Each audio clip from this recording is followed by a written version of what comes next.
And that's where, as veterans, we have a bit of a leg up. LinkedIn had a study last year where they estimated that a veteran with a bachelor's degree has 300% more work experience than a civilian with the same bachelor's degree.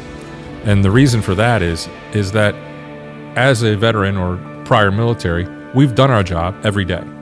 There's no in between. We have to show up, we have to do our job, or the cost of that could be catastrophic. We are The David Johnson Show, bringing the veteran community stories and perspectives so you can design the life that you deserve. Strong like a tree, there's roots where I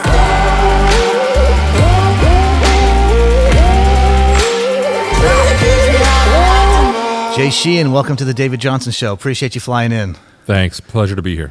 Little known fact, we've been friends 20 years now. Oh my God. You saved my ass when I was 18 years old in the Army. But we're going to talk about employment today. This is a great show because we're going to hit it from a few different angles. And I like the angle you're going to bring to the table because you come from the employment industry. 13 years in the Army. You've been in the employment industry since 1997. At your peak, you were doing $26 million in sales, and you were hiring around 2,000 to 3,000 people a year. That is correct. It's a big deal. I thought so. So there are a lot of resources, and we're going to get into it a little bit today about helping veterans get jobs from that angle. You know, how to write the resume, how to position yourself, different organizations that could help.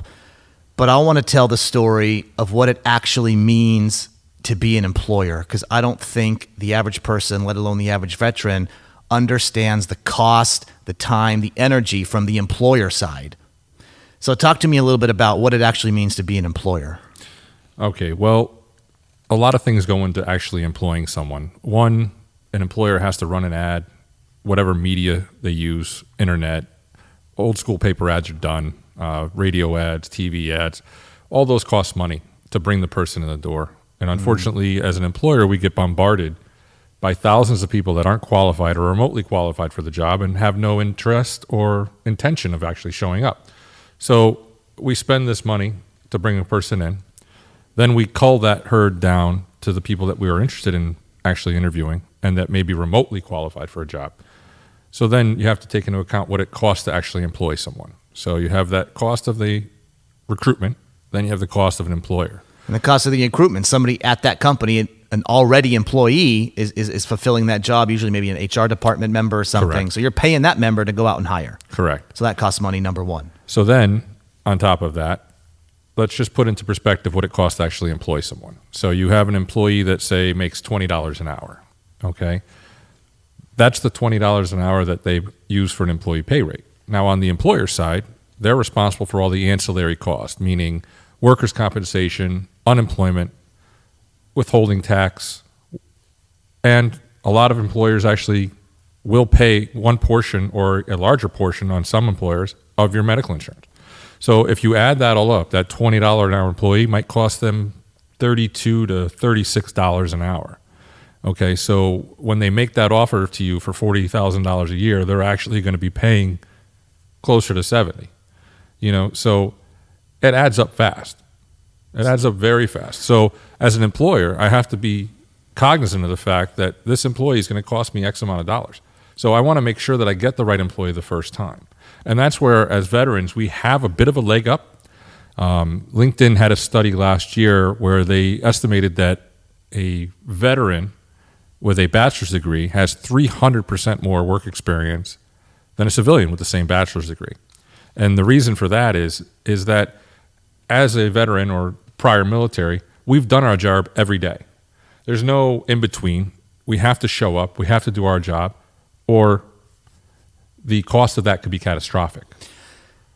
So let's just dive right into that then, the veteran aspect of it, and that's where we're headed. But to recap, from what I'm hearing from you, the pure financial cost of me, an employer, having an employee, it's expensive. Like you said, it goes far beyond just the $40,000 a year salary. I have taxes, I have health care. So I'm out of pocket. I'm the business owner. I'm out of pocket, obviously, bringing on an employee. Correct. And as a business owner, as you said earlier, we were chatting, and let's just be blunt, you're in business to make money. If you don't make a profit as a business owner, you're not in business anymore, and you don't have employees to begin with. Pretty much. If you think about it this way, so as an employer, I'm going to expend X to employ you. Let's say it's 50,000 all in. Okay, how many of whatever I'm selling do I need to sell to cover that $50,000 a year? Okay, so as an employer, we can't afford to make those mistakes of hiring the wrong person out of the gate. That's why we would rather do a better job screening up front with proper candidates. And those proper candidates, a lot of times, could be a veteran. But as veterans, sometimes we're not really good at marketing ourselves. A lot of times we think that just because we're a veteran, an employer owes us something. Unfortunately, that's not the case. As a veteran, when I came home, I was able to get a job, but I put myself out there. I was open to taking any job I had to in order to, provide for myself and my family. But in doing that, it opened the door. Being a veteran will open the door for you. If you know how to get the door open, then the rest is up to you. The same things that made us successful in the military are the same things that will make us successful as an employee for an employer. Okay? Meaning what? Showing I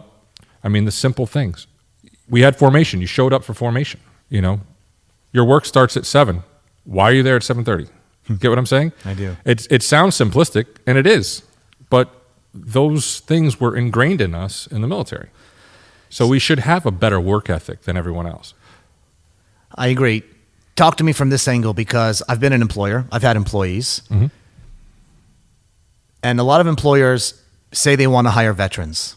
And when I talk to the veterans that I talk to on a daily basis and mentor them, I tell them, your 214 is not a guaranteed ticket into a job. You are out of the military now, and you have to adjust your mindset, and you have to understand that you're applying for jobs, and you are going up against, everybody, civilians, other veterans, and you do need to stand out, and you still need to make yourself marketable. You're not just going to get a job because, hey, I served in the military, and that's just a cold, hard truth. Yeah, undoubtedly.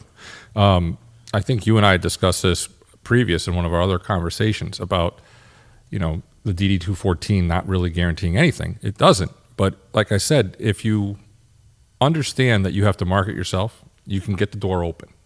We're selling ourselves every day. We sell ourselves to a mate. We sell ourselves for an employer. Every day we have to sell ourselves. And unfortunately, even as veterans, we're not really good at that.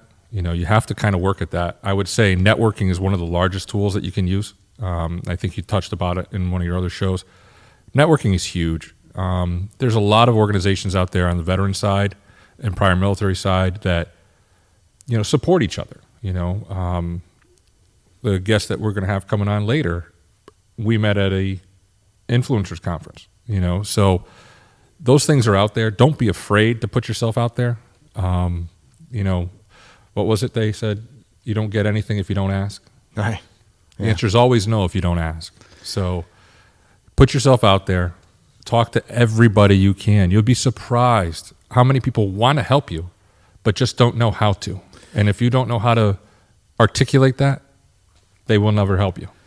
Tell me a few stories back when you were hiring 2,000 plus people a year, some success stories, what you saw, the good, the bad, the ugly. Okay. Well,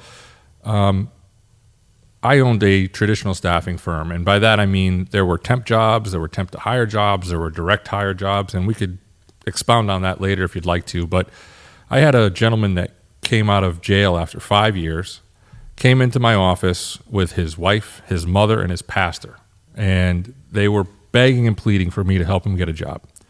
I said, okay, I'll take the chance. I have a job to start on Monday. It's a one-day assignment.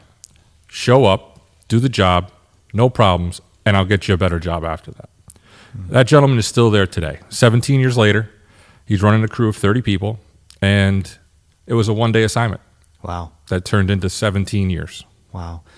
So let's briefly touch on that. Tell me about the staffing industry. At any given time in America, there are 1 million plus employees employed in a staffing arrangement. I personally didn't even know the staffing industry existed until about 5 years ago. Yeah, a lot of people don't understand that. What is it?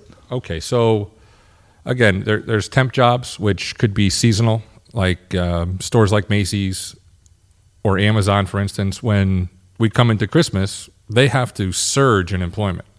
And the only way to really do that is to hire an augmented staff. And the augmented staff are usually temps. So that going in. It might be a 3-month assignment, might be 3-week assignment. And we kind of tell you that up front. Because again, you don't know. As I said, one day assignment can turn into a long-term position. Then there's the more traditional, which is temp to hire, which about 90% of the jobs I had in my company were temp to hire. And by that, I mean, show up, do your job, and in 90 days to 180 days, they're going to hire you permanently on their staff. But they don't want to hire you first. They want you to hire, you to go through the cost of hiring, Correct. you to carry the burden of payroll. Right. And then if they like the employee, then they'll assume responsibility. Correct. So those costs that we talked about for recruitment and employment, they lay on me. And that's where the staffing industry really pushes hard, because you can augment your staff as a regular employer through a staffing company, and it doesn't cost you nearly as much to employ them. And staffing's in all industries, right? I mean, Everything. I could be a nurse and be employed in a staffing arrangement all the way down to light industrial, warehouse. I mean, all industries. Yeah, that is a huge industry. I mean, you think of any job, and there's somebody working in a temp or a temp to hire position in that job. Would you say let's break it down to I'm the 23 to 28-year-old veteran. I'm fresh out. I may not know what I want to do. Is that a viable path, the staffing industry, to get a job and start experience a civilian workforce? It could actually very well be a good position for you. You can try before you buy. Just like an employer is going to try before you buy, you can try a couple different jobs and see if, you never know based on what you did in the military, unless, of course, your military career was X and that's what you want to continue doing. Same industry or... Say you can stay in a similar industry with similar soft skills. If not, this basically gives you the ability to go to the store and try a few things before you buy. So you can then shape your life and your career after that.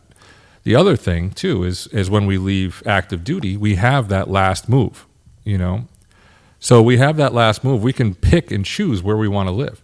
So if I'm from an area that is depressed job-wise, economically depressed, and there's not many options as far as employment are concerned, why not take the chance fresh out of the military, move somewhere where there are jobs, Because if there are jobs and employment, you're going to be better. You're going to have more options.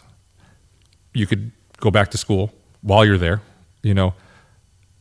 Don't be stuck in the fact of, I have to go back to my home of record.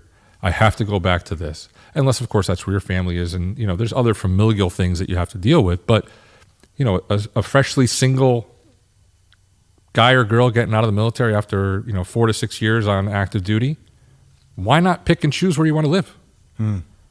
Design your life, right? I agree with that. That's a big deal. Speaking of design your life, you're moving in now to a very veteran focus. You're still in the employment industry. Yes. And I call it the employment industry because it is an industry. Yes. Just like, healthcare or mechanics or technology. There's an entire industry out there known as the employment industry. It's over $380 billion a year in revenue for the country. That's a big deal. Yeah. That is a very big deal. So you're moving now. You're still in the industry. You know a lot about it, clearly. But you're moving into now a more veteran-focused, if I'm not mistaken, in the ventures that you're getting off the ground now and have been off the ground. Yes. Right now, I'm currently working with a company called 7 Eagle Group, and we specialize in helping transitioning military veterans and their spouses find a new career. And instead of on a temp to hire basis, it is direct placement. So we'll get an employer that reaches out to us and says, I need X, find us X. And they want to hire military veterans because maybe they want to get a better work ethic or create a different work environment on the floor, or they just know that someone from the Navy on a nuclear sub can work in the energy industry without batting an eye. I like it. There's a lot of things that go into that. And then the other thing that we're really, really proud of and excited about is we're about to launch a whole new web platform for the gig economy. It's called freelancevets.com, and it's going to be veteran and military spouse specific. But it allows them to work as freelancers from home in the gig economy. And by that I mean they could be answering phones for a call center virtually, or they could be handling accounting, or maybe HR consulting, depending on your MOS and your background and your soft skills, there's a ton of jobs out there. It's a $500 billion industry currently, and New York Times estimates in the next 7 years, 50% of the workforce will be working from home. So the times are changing. You can work from home. You can get reputable jobs with reputable companies working from home through services like yours. And correct. And the beauty of it is now you're your own boss. Most of these jobs, you set your own schedule. You can negotiate the term of employment. In other words, you can negotiate your pay rate, your hours. So walk me. I think that's going to be huge. So freelance vets. Walk me through that. Well, I'm a veteran. I'm a military spouse. What can I expect? I have a skill set. Do I come to you and you're going to place me? Are you actively? Do you have job orders, so to speak, on the back end, and you have to find candidates? What does that look like? Well, since we're going to be in the launch phase in the next few weeks, the first step, it's a couple of phases, but the first phase will definitely be for us to reach out to as many veterans and spouses as we can and get them into the system. And by that, I mean they have to register with the profile, upload potentially a resume, DD-214 or a spousal card, just so we can verify that they are who they say they are. And then from there, we have employers that are ready to start with us. But again, you need the people in order to put them to work. So phase one is get the people to go to work and kind of see where the market is. I mean, cybersecurity is a huge industry right now, and the military is putting out some of the very best. Those jobs are relatively available, especially in the freelance world. So once we build that database of veterans and spouses, we're going right back to the employers that we've been dealing with for the last 6 years. Wow. And pushing that out to them. And that's, a couple thousand employers. Wow. So it's exciting. That is exciting. It's really going to help people, and you're not geographically challenged at that time. You could be living in Iowa and working for a company in California. Wow. You know what I mean? Yeah. You're not geographically bound. So that's where, say I have to go back to my family in Kansas and there's really no jobs where I'm going, well, I can freelance. Wow. There's a plethora of jobs out there. Before we Skype in a mutual friend from Germany, Jamie Chapman, in conclusion, this is a new chapter in your life, and you hear me talk about the chapters in people's lives and how you have to take an active role in your life, designing your life to get to that next chapter. In this chapter of your life with 7 Eagle Group and Freelance Vets, what does the next 2 to 3 years look like for you, and what would a level of success mean to you? What does that look like? Well, I mean, a lot of people think about success usually just monetarily. And I did for a number of years. Business was good. And, and I enjoy it. I enjoy closing deals. I enjoy making money. I think we all do. But it comes at a cost, just like our deployments come at a cost. So you don't focus on family as much. You end up traveling for work more than you travel with your kids. For me, success is going to be helping as many people as I can, doing the right thing for the right people for the right reasons. I say it over and over again because I believe in it. And if I can have a small section of success at that point, fantastic. Wow. But I want that work-life balance that we're talking about even on the freelance side.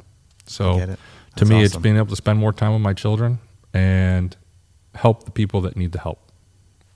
Thank you, Jay. My pleasure, David.